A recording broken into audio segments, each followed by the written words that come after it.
Une fillette de 10 ans entre dans un hôpital en tenant un nouveau-né fermement dans ses bras. Les portes automatiques du centre médical St. Michael s'ouvrent alors que la première lumière du matin effleure les collines de Riverdale. L'infirmière Isabella Garcia, son café à la main, lève les yeux et manque de le laisser tomber. Une petite fille se tient là, vêtements froissés, cheveux emmêlés, visage pâle d'épuisement. Elle semble avoir environ 10 ans. Elle est pieds nus. Et dans ses bras, serré avec une force désespérée, un nouveau-né. Les infirmières à l'accueil se figent.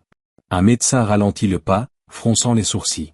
Pendant un instant, personne ne bouge. Les instincts d'Isabella se réveillent immédiatement. Elle s'avance lentement, prenant soin de ne pas effrayer l'enfant. « Chérie, est-ce que ça va ?» demande-t-elle d'une voix douce et calme. Les yeux de la fillette se relèvent, sombres et effrayés, puis retombent sur le bébé. « On m'a dit de venir ici » balbutie-t-elle en resserrant son étreinte. « Qui te l'a dit ?» demande Isabella doucement. La fillette ne répond pas. Elle serre simplement le bébé encore plus fort. « Est-ce que je peux voir le bébé ?» demande Isabella, toujours calme, toujours posée. Après une longue pause tremblante, la fillette soulève le bord de la couverture. Le visage du nouveau-né apparaît minuscule, fragile, avec de petites respirations rapides et une peau un peu trop pâle. Il semble paisible, mais quelque chose ne va pas. Pas du tout. Le cœur d'Isabella se met à battre plus vite. « Vous êtes en sécurité ici, d'accord ?» dit-elle doucement. « Comment t'appelles-tu » ? « Mia » murmure la fillette. « D'accord, Mia. Moi, c'est Isabella. On va vous emmener, toi et le bébé, dans un endroit calme, d'accord ?» Mia acquiesce, petite, hésitante. Isabella la guide doucement dans le couloir jusqu'à une salle privée. Quelques minutes plus tard, le docteur Daniel Fernandez entre, ayant déjà senti que quelque chose de grave se passait. « Voici Mia » dit Isabella en parlant doucement. Elle est arrivée seule. Avec le bébé. Le docteur Fernandez s'accroupit devant elle pour ne pas la dominer. « Bonjour Mia. Je suis le docteur Fernandez. Je veux juste m'assurer que toi et le bébé allez bien. Comment s'appelle-t-il » Mia baisse les yeux vers le bébé. « Léo » chuchote-t-elle. « Léo » répète-t-il doucement. « C'est un très beau nom. Mia, peux-tu me dire ce qui s'est passé ?» Elle mord sa lèvre tellement fort qu'elle devient presque blanche. « Je me suis réveillée, et il était là, » dit-elle, la voix tremblante. « Ça faisait très mal. » Ses doigts tremblent tandis qu'elle caresse la couverture de Léo. « Je ne savais pas quoi faire. Mon beau-père a dit que je devais garder le secret. » Isabella sent quelque chose se briser en elle. Elle échange un regard avec le docteur Fernandez, un regard qu'ils ont partagé trop souvent, mais jamais avec quelqu'un d'aussi jeune. Leur visage reste doux, mais la vérité tombe lourdement dans la pièce. Cet enfant ne porte pas seulement un bébé. Elle est la mère du bébé. Des heures plus tard, la chambre d'hôpital, autrefois vide, commence à se remplir de mouvements silencieux et intentionnels. Les infirmières amènent un berceau pour Léo. Une couverture douce. Un petit mobile emprunté à la pédiatrie. Des analyses sanguines sont ordonnées. Des questions prudentes sont posées. Chaque geste est mesuré, délicat, protecteur. À midi, Clara Morgan, des services de protection de l'enfance, arrive. Elle s'arrête devant la porte, respire profondément, puis entre. Ses yeux s'adoucissent immédiatement en voyant Mia assise sur le lit, Léo endormi dans ses bras, Isabella à ses côtés comme une gardienne. « Bonjour Mia » dit Clara doucement. « Je m'appelle Clara. Je suis ici pour m'assurer que toi et Léo êtes en sécurité. » La prise de Mia se resserre encore, un réflexe de protection. Elle ne donne pas sa confiance facilement. Elle a appris à ses dépens que les adultes peuvent être dangereux. Clara ne force pas. Elle s'assoit à l'extrémité du lit, regardant le sol plutôt que Mia. « Tu as été très courageuse de venir ici » dit-elle calmement. « Beaucoup d'adultes auraient eu peur de faire ce que tu as fait. » La lèvre de Mia tremble, mais elle ne dit rien. « Si tu veux parler, continue Clara, on va t'écouter. Personne ici ne va être en colère contre toi. » Un silence tendu s'étire. Le bip doux d'un moniteur remplit la pièce. Finalement, la voix de Mia fend le silence. « Mon beau-père a dit que si je le disais à quelqu'un, ce serait ma faute, » murmure-t-elle. « Il a dit que personne ne me croirait. Que j'aurais des ennuis. Alors j'ai rien dit. J'ai juste essayé d'être silencieuse, et d'écouter, et d'espérer que ça s'arrête. » Le cœur de Clara se brise, mais sa voix reste stable. « Mia, regarde-moi. » Lentement, Mia relève les yeux. « Rien de tout cela n'est ta faute, » dit Clara fermement. « Tu n'as rien fait de mal. Tu comprends ? Tu n'es pas à blâmer. » Mia secoue la tête faiblement, comme si les mots rebondissaient contre une armure forgée par des années de douleur. Alors pourquoi ça m'est arrivé, murmure-t-elle. Si j'avais été sage, peut-être. Isabella lui prend doucement la main. Non, dit-elle d'une voix douce mais ferme. Tu étais une enfant. Tu es toujours une enfant. Il t'a fait du mal. C'est de sa faute, pas de la tienne. Léo bouge légèrement. Mia le berce instinctivement, fredonnant quelque chose de cassé mais tendre. Elle le tient comme si elle était le seul bouclier qui lui restait parce que c'est ainsi qu'elle s'est toujours sentie. Les jours suivants, Saint-Michel-Est devient plus qu'un hôpital pour Mia. C'est le premier endroit qui ressemble, même vaguement, à un refuge.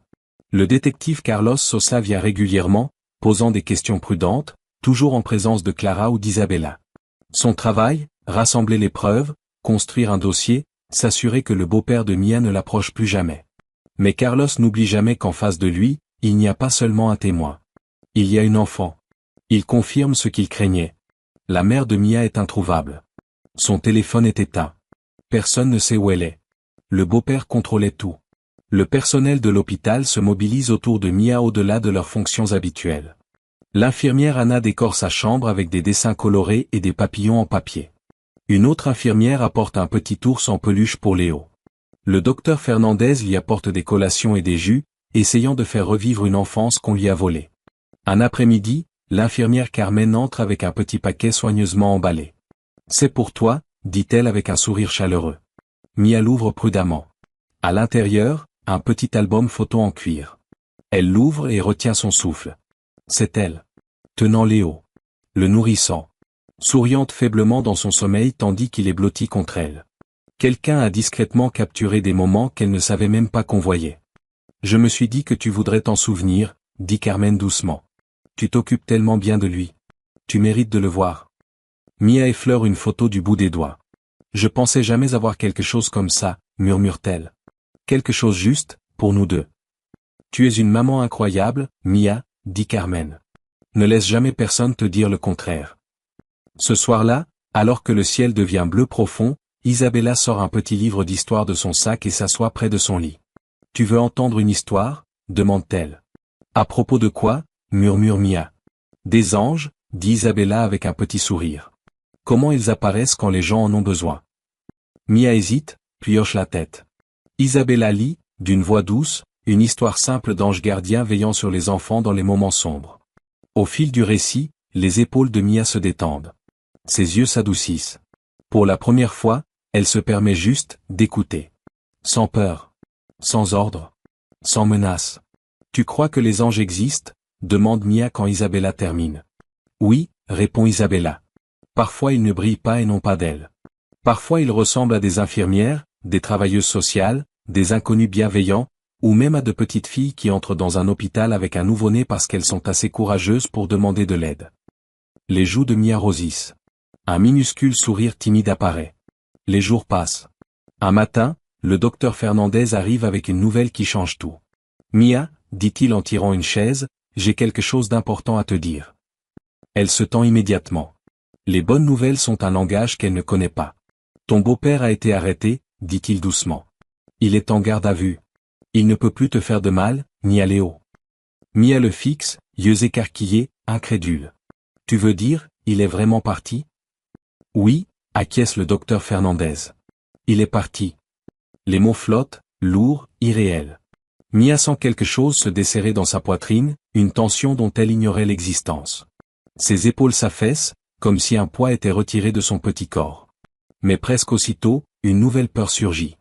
Et si, j'arrive pas à m'occuper de Léo, demande-t-elle d'une petite voix. S'il doit aller ailleurs, est-ce qu'il m'oubliera? Impossible, répond le docteur Fernandez. Tu es sa maman. Ce lien ne disparaît pas. Peu importe ce qui se passe ensuite, il portera toujours ton amour avec lui. Le même jour, Clara revient avec quelqu'un que Mia reconnaît. Madame Camila Torres, la femme aux yeux chaleureux et au sac tissé. Mia, dit Clara avec un sourire doux, Madame Torres aimerait te parler encore une fois. Madame Torres s'avance doucement. Mon mari et moi avons de la place dans notre maison, et dans nos cœurs, dit-elle. Nous aimerions que toi et Léo viviez avec nous. Ensemble. Tu auras ta propre chambre. Léo aura son propre berceau. Vous serez tous les deux en sécurité. Je peux rester avec lui? Demande Mia timidement. Bien sûr, dit Madame Torres. On ne te l'enlève pas. On vous offre un endroit pour guérir. Est-ce que je peux décorer ma chambre? Demande Mia. Madame Torres rit doucement. Comme tu veux. On pourra choisir des couvertures, des posters, peut-être des petites lumières. Le berceau de Léo sera juste à côté de toi. Elle sort de son sac une petite figurine d'ange et la met dans la main de Mia. Pour quand tu as peur, dit-elle. Pour que tu n'oublies jamais que tu n'es plus seul. Mia serre la petite figurine comme si c'était un trésor. Je crois que Léo et moi aimerions rester avec vous, murmure-t-elle. Le jour de la sortie arrive. Isabella lui apporte un petit pot avec un tournesol. Pour toi, dit-elle. Les tournesols trouvent toujours la lumière, même après l'obscurité. Elle lui donne aussi un petit oursange pour Léo. Comme ça, il aura aussi un petit ange pour veiller sur lui. À l'entrée de l'hôpital, Mia s'arrête et regarde en arrière. Cet endroit, avec ses machines et ses lumières blanches, est devenu le premier endroit où elle s'est sentie en sécurité. Isabella s'agenouille pour la serrer une dernière fois dans ses bras. Tu es incroyablement courageuse, Mia. N'oublie jamais ça. Et rappelle-toi, cet endroit sera toujours un endroit où tu peux revenir. Mia hoche la tête, tenant Léo, l'ange, et son tournesol. Puis, respirant profondément, elle avance vers la voiture de Madame Torres. Vers une nouvelle vie. Des mois plus tard, une grosse enveloppe arrive au centre médical St. Michael. À l'intérieur, des photos. Léo assis sur une couverture dans un jardin ensoleillé. Mia le poussant dans une poussette, tous deux riant sous un arbre. Et une lettre manuscrite. Cher docteur Fernandez, infirmière Isabella, infirmière Carmen, Clara, et tout le personnel de l'hôpital. Merci d'avoir été mes anges quand j'en avais le plus besoin. Léo et moi sommes en sécurité maintenant. La famille Torres nous aime. J'ai ma propre chambre, et le berceau de Léo est juste à côté de mon lit, comme vous l'aviez promis. J'arrose mon tournesol chaque jour. Il me rappelle d'aller vers la lumière. Vous m'avez montré que la famille, ce n'est pas le sang. C'est l'amour. Avec amour, Mia et Léo. Isabella lit la lettre à voix haute dans la salle du personnel, la voix brisée à mi-parcours. À la fin, personne n'a les yeux secs. Ils accrochent les photos sur un panneau d'affichage, un rappel silencieux de pourquoi ils font ce qu'ils font. Une fillette de 10 ans est entrée seule, portant un nouveau-né et un secret qui aurait pu la détruire. Elle est repartie en portant le même bébé, mais aussi quelque chose que plus personne ne pourra jamais lui enlever. La sécurité, l'amour, et le début d'un avenir réel. Que feriez-vous si vous voyiez un enfant comme Mia petit, effrayé, clairement en détresse? Interviendriez-vous? Parleriez-vous? Seriez-vous elle, ange, de quelqu'un qui n'a personne?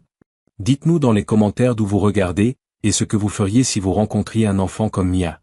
Si cette histoire vous a touché, pensez à aimer la vidéo, la partager, et vous abonner pour plus d'histoires puissantes inspirées de la vie réelle.